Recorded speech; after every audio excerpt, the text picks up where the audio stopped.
Hey everyone, buckle up, because today we're diving headfirst into some seriously thought-provoking stuff with Byung-Chul Han's Infocracy. Now, before you hit that skip button thinking, philosophy, not for me. Mm-hmm. Trust me on this. This book is basically a roadmap to understanding how digital information is messing with, well, everything, democracy, truth, you name it. And with a guy like this, we've got to unpack this right. What grabs me about Han is his knack for cutting right to the chase. He's a straight shooter, no fluff, and asks the big, often uncomfortable questions about the way we live now. And he doesn't waste any time getting to the good stuff. Han throws this idea of an information regime replacing the discipline regime at us right out of the gate. So instead of old school control through factories and such, he's saying it's all about controlling our minds, or at least trying to, through the mountain of information we're swimming in every day. What are your thoughts on this shift? It's a shift with huge EE implications. Think about how much time you spend online, just scrolling, liking, clicking. Each of those seemingly insignificant actions builds a profile, your profile about your preferences, your opinions, even your anxieties. And that's the information Han argues is being used to control us in ways we may not even realize, even though it feels like we're just casually browsing. It's like we become the product, right? Yeah. We're giving away pieces of ourselves with every click. And this reminds me of the comparison Han makes between Apple's Glass Cube store and the Kaaba in Mecca. It's a brilliant juxtaposition, don't you think? The Apple store, all sleek and transparent, inviting you in, while the Kaaba represents the hidden, the sacred. What's Han getting at with this, in your view? That's classic Han. He's highlighting the deceptive nature of transparency. We're drawn to that sleekness, the open access, the illusion of limitless connection in the digital world. But behind that shiny facade, a whole other world buzzing away algorithms, data analysis, those laser-focused ads, all working in ways we're mostly clueless about. So we're busy expressing ourselves, but are we truly free or just feeding the algorithm? It's a question we all need to be asking ourselves. Okay, so we're practically swimming in the sea of data, but where does democracy fit into all of this?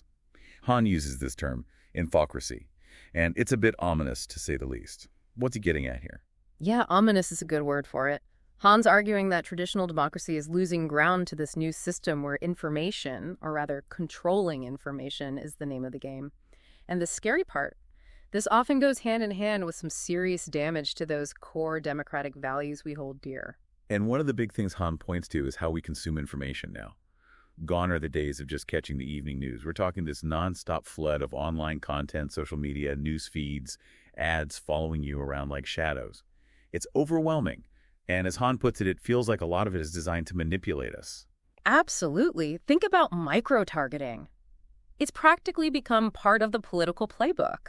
Campaigns use that treasure trove of data about everything you do online, what you buy, even personality traits they've somehow analyzed to create these hyper-personalized messages designed to push your buttons. Literally, you could be seeing completely different ads than someone else based on what they think will work best on you.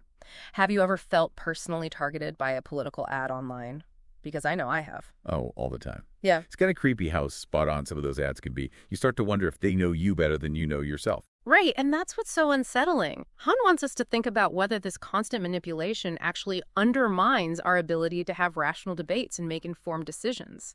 It's not about whether you agree or disagree with the message, it's about how this type of targeting uses our emotions and biases to influence us in ways we might not even recognize. It's like they're bypassing any logic or reason and going straight for the gut.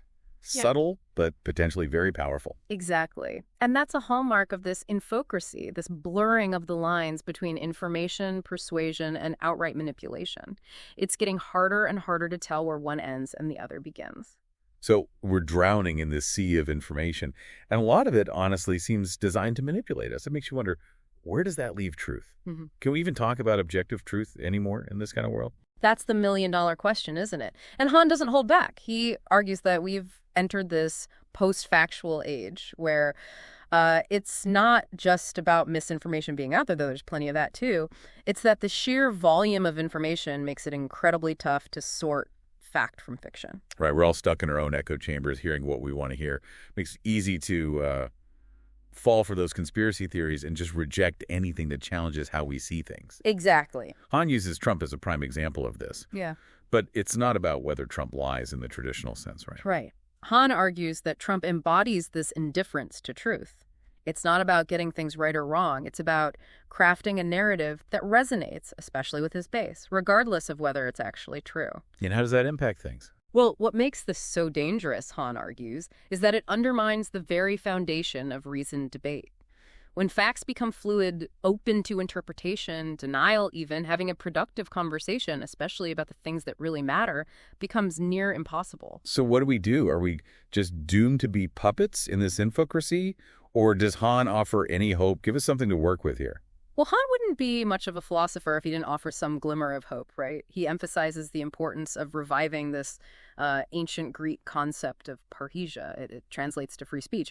But it's deeper than that. It's about having the guts to speak truth to power, even when it's risky or unpopular. Okay, so how do we apply that to our digital lives? What does parrhesia look like in the age of Twitter and TikTok? It's about taking responsibility for the information ecosystem we're a part of. We can't just be passive consumers, you know?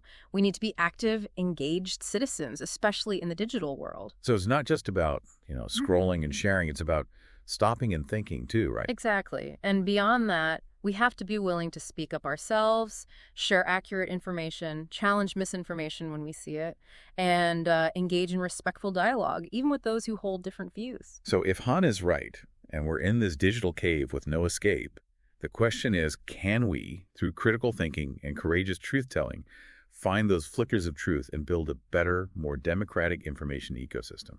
That's something for all of us to ponder. And on that note, we'll leave you to mull over the insights from our deep dive into Infocracy. Until next time, stay curious and stay informed.